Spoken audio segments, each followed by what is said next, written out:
Greetings everyone, it's your boy Mike Mulu. Today we are taking a Matatu ride from Mwembe Tayari, passing through Saba Saba and heading all the way to House Mshomoroni. This route gives you a real feel of everyday life in Mombasa, with busy streets, local business and city unique coastal atmosphere. Sit back, enjoy the journey and experience Mombasa just like the locals do.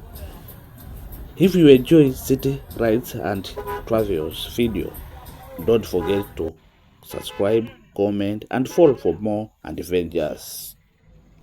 To all my subscribers, thank you for always coming back to watch my videos. In case if you are new here, please feel welcome.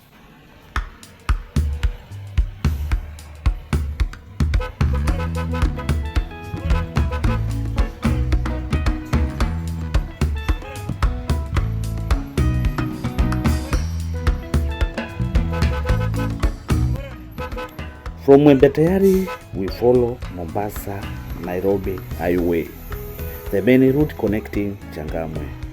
At Saba Saba, we exit highway and continue with Mombasa Malindi Road.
Guys, we are now approaching the iconic Nyali Bridge, one of Mombasa recognizable landmark, opened 1980.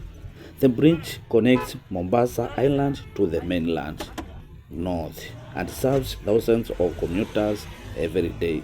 From here, you can enjoy beautiful views of Tudor Creek and the Indian Ocean, making it one of the city's most scenic crossing. Okay guys, let's enjoy the view.